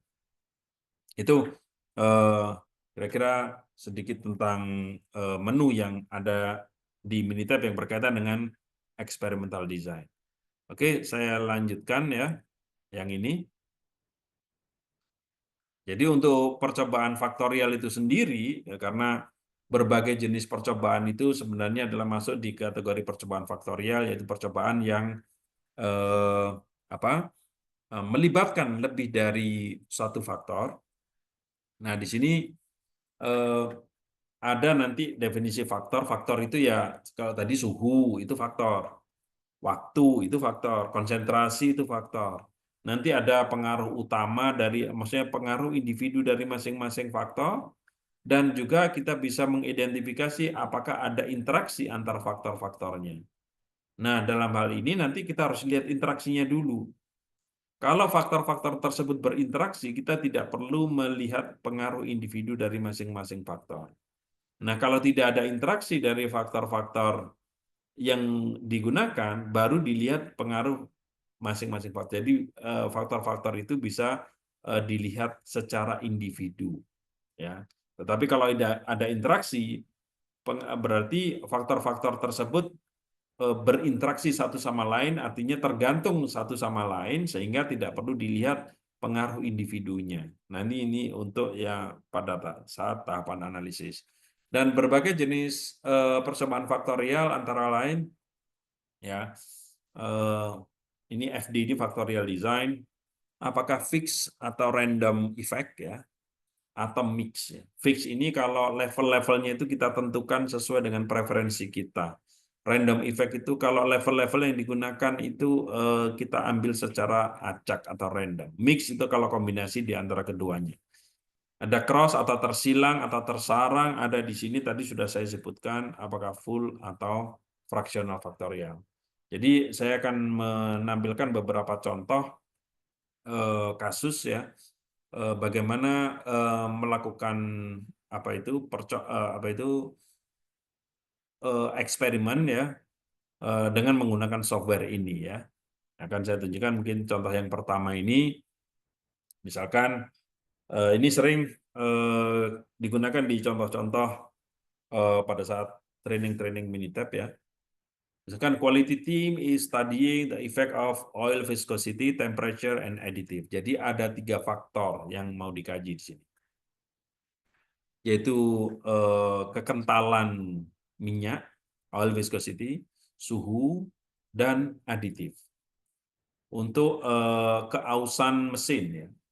Nah, tentunya di eksperimen ini tujuannya adalah mencari setting terbaik, oke, mencari setting terbaik dari faktor-faktor tersebut yang bisa meminimalkan keausan mesin. Jadi faktor-faktor tersebut seperti yang saya sebutkan adalah misalkan kekentalan. Jadi kalau Bapak Ibu misalkan ganti oli kendaraan itu kan ada kodenya, itu kode kekentalannya, ya. Jadi ada oil viscosity, ada suhu, dan aditif. Ya. Nah, mereka ingin mengetahui kombinasi terbaik yang meminimalkan keausan mesin. Jadi kalau mereka ingin menguji semua interaksi yang mungkin, mereka perlu berapa? Misalkan ini asumsinya setiap faktor ini ada 2 level. Nah, misalkan di sini oil viscosity itu misalkan setting rendahnya 30, setting tingginya 40. Berarti 2 level ini. Kalau untuk suhu, ini juga 2 level. Jadi suhu ini setting rendahnya 75, setting tingginya itu 100. Sedangkan aditif, ya, aditifnya itu ya 2 macam, ya A atau B. Nah, seperti itu. Jadi kalau mereka ingin melakukan full faktorial, berarti semua kombinasi dari ketiga faktor ini harus dilakukan. Berarti ada berapa kombinasi di sini? Ada 3 faktor, masing-masing faktor ada 2 level, berarti ada 2 kali 3. 2 kali 3 atau 2 pangkat 3, maaf, 2 pangkat 3. 2 level dari faktor A, faktor pertama, 2 level dari faktor kedua, dan 2 level dari faktor ketiga. Jadi ada 2 pangkat 3, 2 kali 2 kali 2. Berarti ada 8 kombinasi ini sebelum ulangan. Nah, kalau kita lihat di sini, jadi kalau mereka ingin melihat semua interaksi yang mungkin, itu mereka harus melakukan full factorial design. Nah, kalau full factorial design, mereka perlu melakukan eksperimen itu 8 kombinasi. Nah, tapi kalau mereka ingin melakukan pengulangan, misalkan 2 ulangan di setiap treatment atau di setiap kombinasinya, berarti mereka perlu 16. Mereka mempunyai budget yang cukup untuk melakukan eksperimen sebanyak 20 eksperimen. Tetapi dengan kondisi ini berarti 2 pangkat 3, berarti 2 kali 2 kali 2, 8, dengan ulangan 2 berarti 16. Jadi budgetnya ini atau anggarannya ini lebih dari cukup untuk melakukan eksperimen dengan 2 ulang. Ya. Cuman berarti 2 ulangan itu 1 ulangan dan 1 ulangan lagi, 1 percobaan dan 1 percobaan lagi. Nah, di sini to complete testing in half of the total time used to test trend. Jadi karena apa itu ada keterbatasan di sini. Misalkan mau dilakukan 2 ulangan harus menggunakan to test trend. Hanya saja 2 strand ini sangat mungkin bisa menghasilkan hasil yang berbeda. Berarti ini adalah sumber variasi yang lain di luar faktor-faktor yang digunakan. Karena faktor-faktor yang digunakan mereka ingin fokus kepada viscosity, temperatur, dan additive. Sementara karena harus dilakukan 2 kali ulangan, 1 ulangan dan 1 ulangan lagi, dan itu menggunakan 2 strand yang berbeda, dan 2 strand ini bisa menghasilkan hasil yang berbeda, maka harus dilakukan blocking atau diisolasi ini. Ini adalah sumber variasi yang lain di luar faktor yang digunakan. Ya, jadi untuk itu di Minitab itu bisa didesain eksperimen ini. Ini kan ada tambahan, ada blocking di sini. Nah, di sini ada tambahan blocking ya, mengisolasi dengan melakukan blocking. Ini with blocking. Nah, jadi harus dilakukan blocking karena ada 2 strand yang berbeda yang digunakan. Nah, dengan Minitab nanti kita bisa desain eksperimen ini, ya, bisa kita desain eksperimen ini. Sebentar, ini ada. Oke.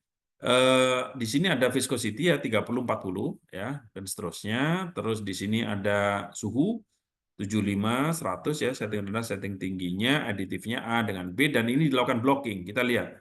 Nah, ini strand yang pertama ini adalah satu eksperimen full dilakukan menggunakan strand pertama, dan satu lagi eksperimen full yang dilakukan menggunakan strand yang kedua. Nah, di sini kalau kita lihat, saya coba highlight ya. Di sini. Nah, di sini kita lihat blockingnya. Ini 1. Ini blocking. Ini bagaimana cara kita mengisolasi sumber variasi yang lain di luar faktor-faktor yang digunakan. Dan untuk setiap 8 ini itu adalah eksperimen full ya. Semua kombinasi dilakukan. Jadi di sini semua kombinasi dilakukan. Kita lihat semua kombinasi dari 3 faktor itu ada semua di sini. Nah, begitu juga di sini. Jadi eksperimen ini kemudian dilakukan ya. Dilakukan eksperimen ini sampai diperoleh hasil eksperimen. Nanti hasil eksperimen itu adalah keausan mesin. Nah, nanti diletakkan di sini. Nanti ada kolom tambahan yang berisi data hasil eksperimen. Dan kita lihat di sini ini sudah random ya. Kalau kita lihat untuk di dalam masing-masing strand atau blok ini random, susunannya ini random. Nah, kita lihat. Ini 40, 100A, di sini 30, 100A, 40, 100B, dan sebagainya. Ini sebenarnya random. Ini juga random.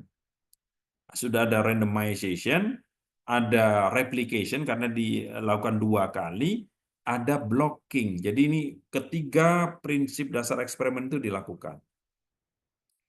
Nah, berikutnya setelah dilakukan eksperimen ini, dan kita dapatkan data hasil eksperimen yang tidak saya tunjukkan di sini ya.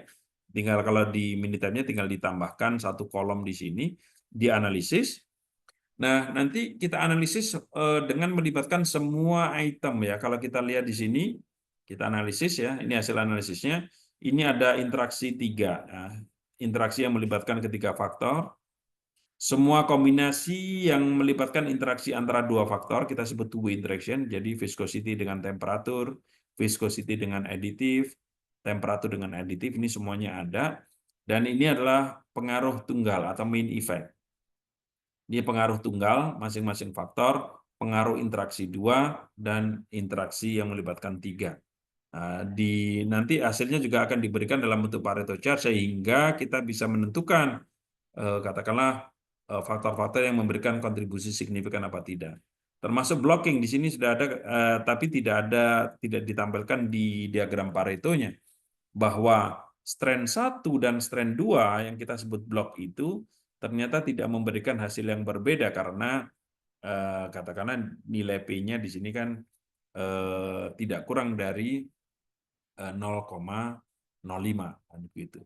Dan seterusnya melalui tahap, jadi item-item yang tidak memberikan pengaruh signifikan ini kita keluarkan sebagainya sampai kita mendapatkan final model atau final reduce model. Jadi model terakhir yang direduksi. Jadi item-item yang tidak memberikan pengaruh signifikan sudah dikeluarkan semua, sehingga tinggal ini ternyata untuk analisis ini. Jadi tinggal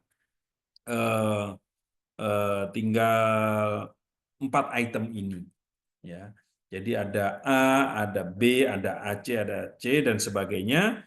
Dan tentunya ini baru mengidentifikasi faktor-faktor yang memberikan kontribusi signifikan. Kalau kita lihat di sini ketiga faktor memberikan kontribusi signifikan, ya.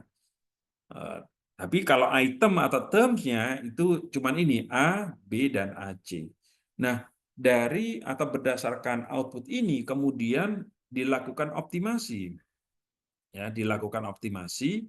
Ya, makanya topik dari eksperimen ini adalah optimization in design of experiment. Jadi dilakukan optimasi untuk mencari berapa setting terbaik untuk faktor A, berapa setting terbaik untuk faktor B, dan berapa setting terbaik untuk faktor C.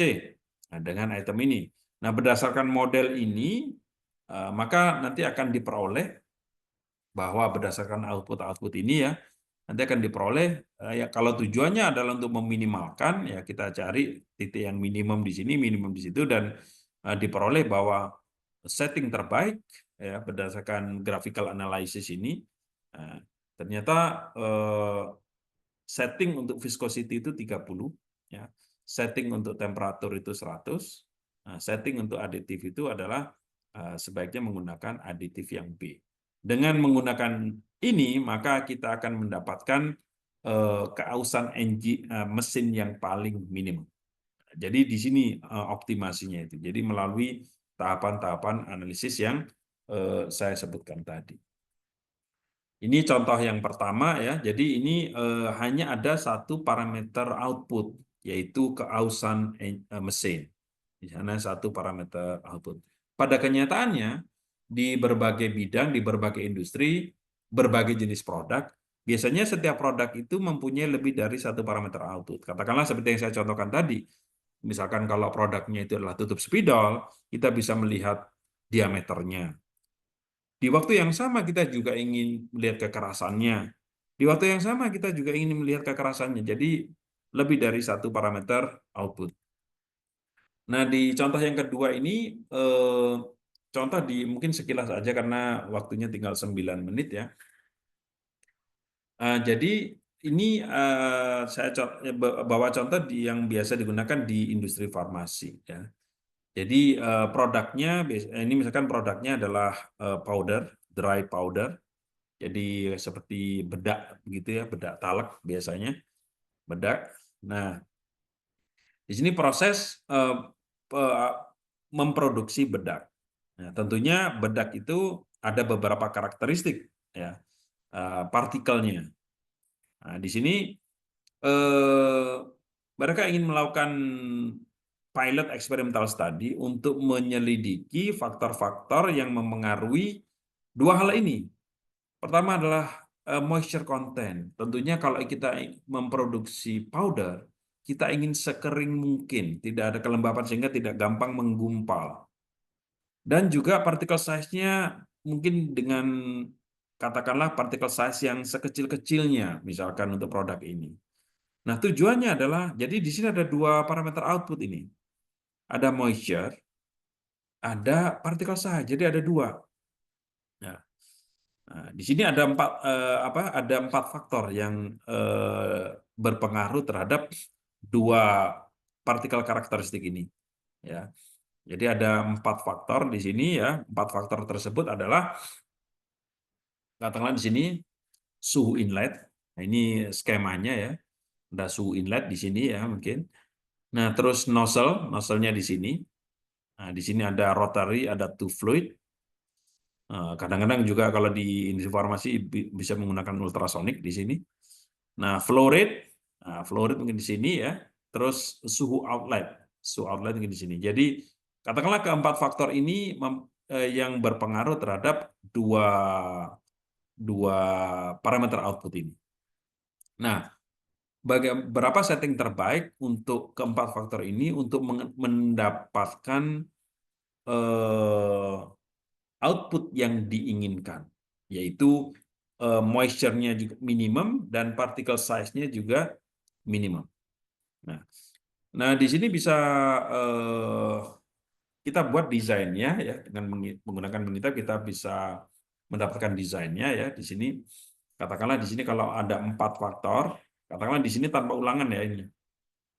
Jadi eksperimen ini dilakukan tanpa ulangan ya.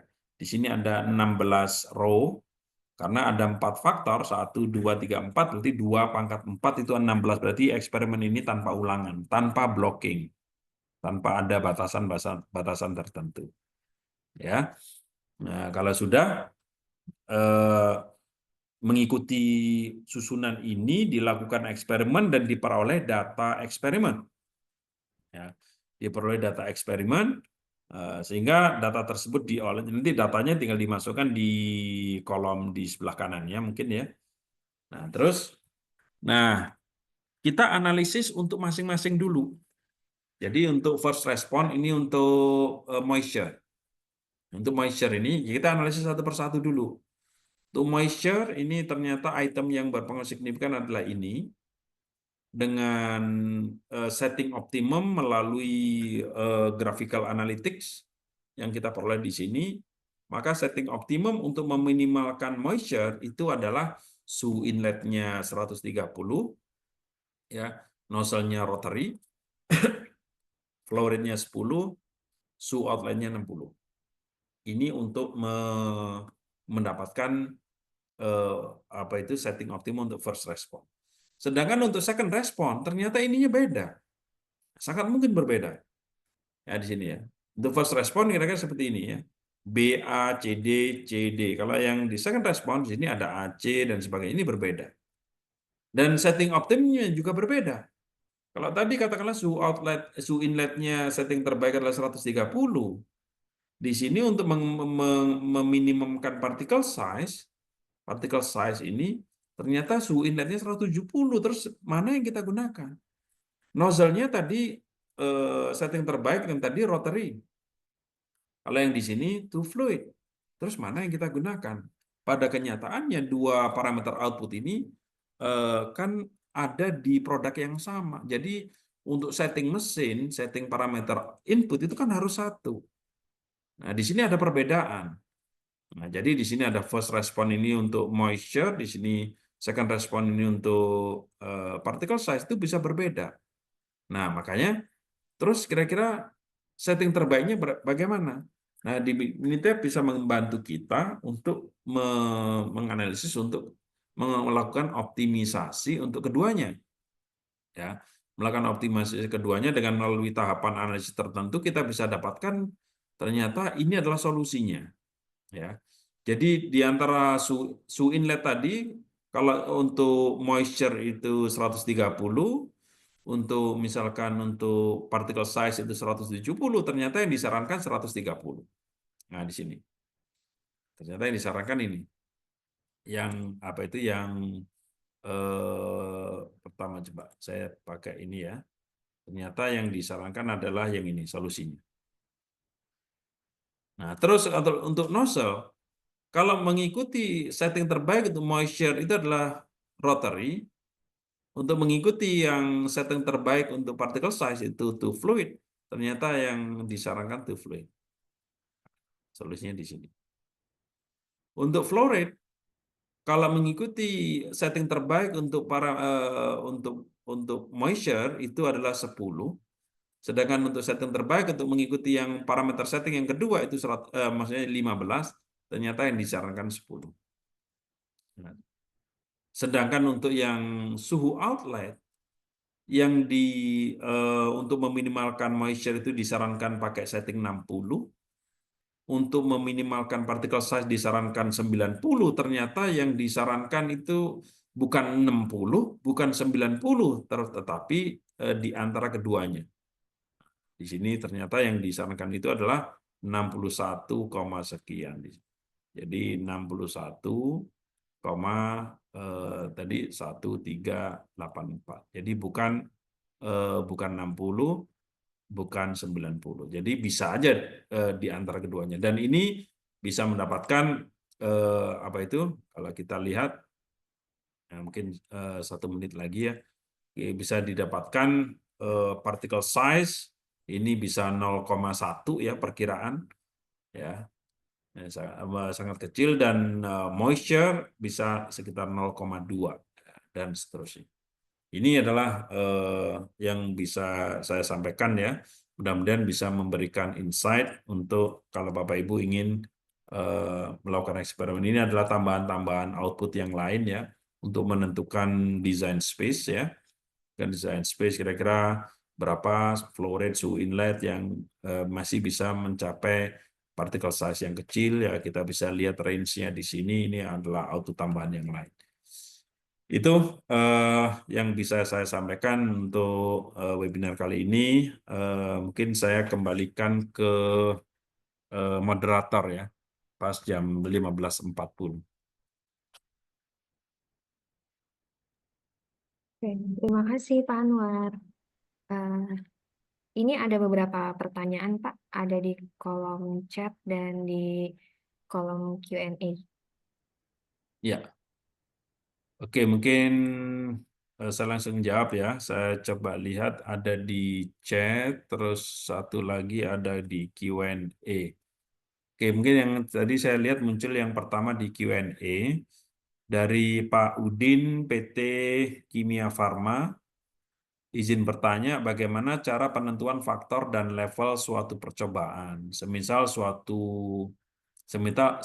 pencampuran 8 jam, apakah level terendah adalah 6 dan dan teratas adalah 10, atau bisa terendah 4 dan teratas 4, teratas 12. Nah, jadi kalau waktu pencampuran rata-rata 8 jam itu betul Pak ya. Jadi tidak ada guideline yang tegas mengenai penentuan level rendah apa tingginya. Tetapi apa yang Pak Udin sampaikan itu betul. Jadi misalkan waktu pencampuran itu 8 jam, jadi dicoba yang sedikit dikurangi sedikit dari 8 jam dan ditambah sedikit dari 8 jam.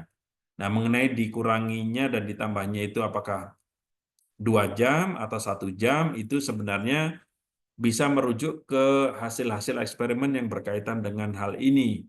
Ya, misalkan biasanya nggak terlalu jauh dari 8 jam itu, ya udah dikurangi 1 jam jadi menjadi 7 jam dan ditambah 1 jam menjadi 9 jam.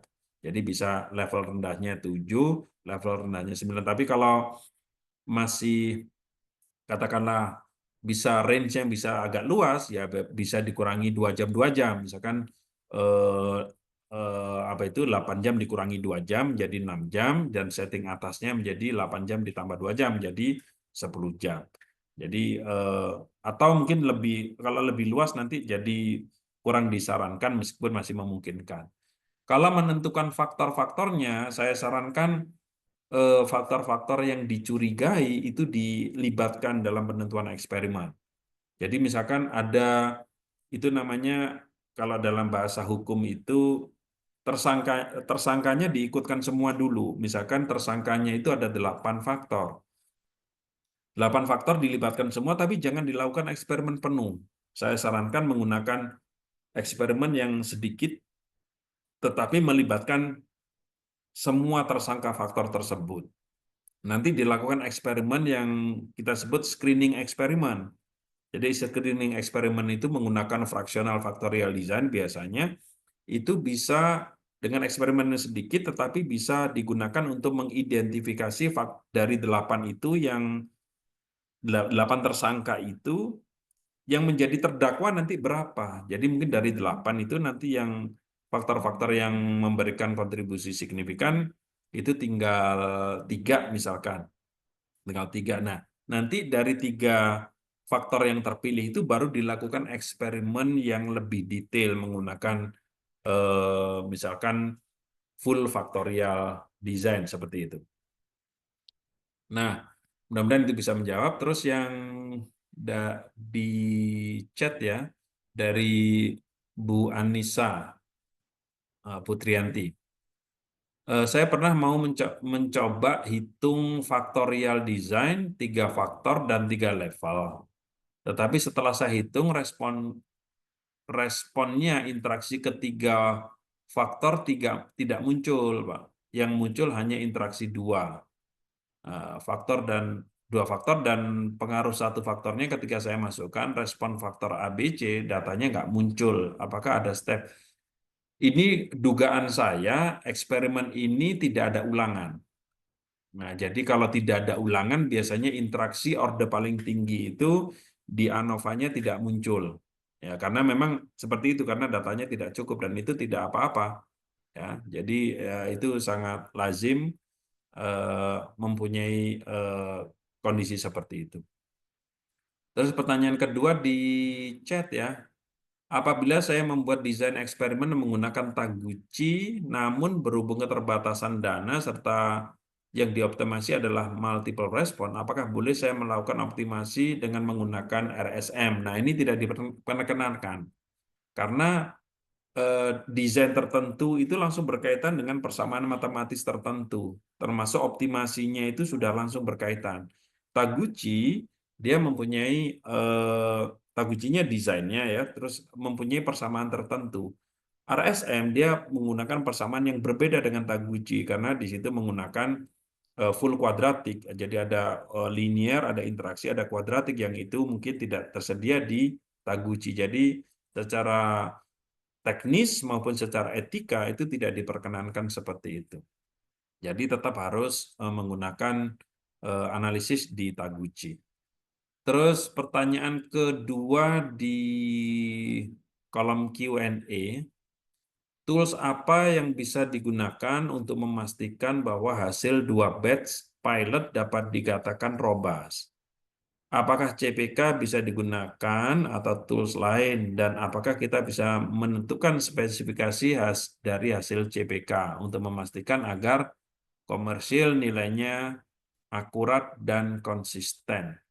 Ya, jadi untuk memastikan 2 pilot itu dikatakan robust, ya, saya masih belum jelas di sini apakah di setiap batch itu mengambil sampling point-nya berapa. Kalau sampling point-nya sudah cukup, biasanya kalau sudah robust itu kalau sampling points-nya itu paling tidak 30 ya. Sehingga sudah terlihat kekonsistenannya meskipun hanya terdiri dari 2 batch. Ya. Akan lebih bagus misalkan kalau ada 3 batch itu masing-masing batch diambil 10 sampel sehingga ada 30 sampling point sehingga sudah bisa apa itu diketahui robustness-nya. Terus mengenai menentukan apa itu menentukan robustness itu dengan CPK. Nah, itu tadi kalau dengan CPK saya tidak tahu tadi sampling point-nya ada berapa itu. Kadang-kadang di satu batch hanya diambil 2 sampling point dan batch yang kedua juga diambil sampling point sehingga hanya ada 2 atau hanya 4 titik secara keseluruhan dan itu masih meskipun CPK bisa dihitung tapi masih belum akurat untuk menggambarkan hal tersebut. Untuk menentukan spesifikasi, nah di sini mungkin yang dimaksud adalah internal spec. Saya sarankan dari kalau menggunakan CP atau CPK yang menggunakan Minitab nanti ada control chart-nya. Nah, dari control chart itu atau kalau tidak ada di situ ya bisa dibuat control chart terpisah. Dari control chart kita mendapatkan upper control limit, lower control limit. Nanti bisa misalkan dari upper control limit dan lower control limit yang diperoleh itu bisa ditambahkan katakanlah 2 sigma di sebelah atas atau dikurangi 2 sigma di sebelah kiri atau 3 sigma di sebelah atas atau 3 sigma di sebelah kiri untuk digunakan sebagai spek limitnya. Nah, itu salah satu cara untuk menentukan spek limit berdasarkan data yang ada agar tidak menyusahkan kita sendiri. Jadi kita sudah tahu proses itu jalannya bagaimana. Nah, nanti diperlebar sedikit atau dilebarkan sedikit dari UCL dan LCL yang diperoleh. Yang itu nanti akan menjadi spek limit. Yang terakhir di sini Pak Zulfadli Ansari Amir ya, nggak tahu dari PT mana. Saya sedang mengembangkan desain proses untuk proses pembuatan tablet farmasi. Hasil Minitab hanya memberikan setting mesin untuk mendapatkan hasil yang optimum. Apakah bisa Minitab memberikan respon setting mesin berupa range? Nah, ini bisa diperoleh dari itu tadi counterplot.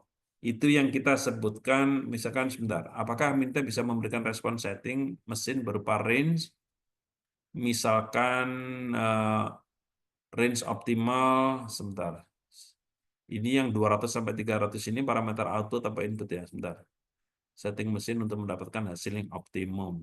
Oh, maksudnya adalah range dari misalkan untuk mendapatkan 200 sampai 300 RPM, sebentar. Itu eh, itu mungkin di response optimizer-nya bisa disetting, Pak. Nah, jadi di settingnya itu ditentukan targetnya, misalkan targetnya 250 RPM, tapi di batas bawahnya di set 200, batas atasnya di set 300. Nah, sehingga nanti setting optimumnya itu bisa masih masuk dalam rentang 200 sampai 300. Ya, seperti itu. Ini kalau setting mesin ya. Nah, ini saya masih belum jelas memberikan setting mesin untuk mendapatkan hasil yang optimum. Eh, Alternatif lain, Bapak bisa melihat bukan dari setting optimum yang diberikan di response optimizer, tapi dari design space. Jadi dari design space itu ketahuan, Pak. Dari design space itu ketahuan untuk mendapatkan setting optimum itu rentangnya berapa. Itu yang Bapak maksud adalah di design space. Jadi kalau di QBD itu masuk kategori di design space dan itu masih bisa dikeluarkan di Minitab menggunakan counterplot. Mudah-mudahan bisa menjawab pertanyaan Pak Zulfadli ya. Ini dari Bu Christian atau Pak Christian. Terima kasih atas jawabannya, Pak. Izin kembali bertanya mengenai eksperimen Taguchi. Pada Minitab saya menemukan mix level design. Izin bertanya pada kondisi bagaimanakah kita misalkan menggunakan mix level design? Bolehkah berbagi Pak dampak penggunaan mix level design terhadap analisis? Nah, jadi memang ini mirip seperti mix. Jadi mix design level itu maksudnya levelnya itu ada yang diambil secara random, ya. Nah, atau ada juga yang satu faktor lagi yang ditentukan secara fix ya tetap. Nah, efeknya terhadap analisis itu terhadap kesimpulannya. Nanti kesimpulannya untuk faktor-faktor yang levelnya itu random itu bisa digeneralisasi untuk nilai-nilai yang lain. Sementara yang fix, karena itu kan mix ya, mix itu kombinasi dari fix dan random. Sementara untuk faktor-faktor yang fix itu bisa kesimpulannya hanya bisa diterapkan untuk level yang ditentukan itu aja, tidak bisa digeneralisasi. Sementara yang random itu bisa digeneralisasi. Mohon maaf kalau belum terlalu jelas jawaban saya. Mungkin sambil bisa dilihat-lihat di websitenya Minitab mengenai hal tersebut. Mudah-mudahan saya bisa menjawab pertanyaan-pertanyaan yang lain. Eh, Mungkin, oh ini ada satu lagi konfirmasi, oh masih bisa saya jawab, kira-kira bisa ada 3 menit ya.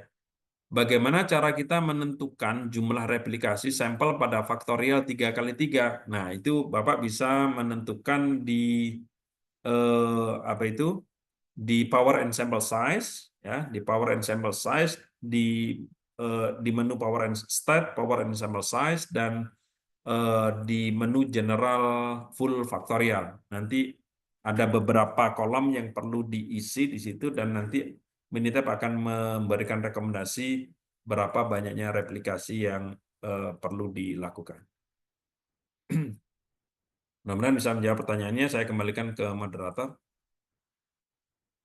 Terima kasih juga kepada Dr. Anwar Fitrianto selaku Minitab Certified Trainer yang sudah memberikan ilmunya untuk webinar ini kepada semua peserta. Mungkin ada kesalahan kata ataupun adanya kekurangan lainnya pada webinar ini. Untuk itu kami memohon maaf atas hal tersebut. Sampai jumpa di acara selanjutnya. Terima kasih. Terima kasih.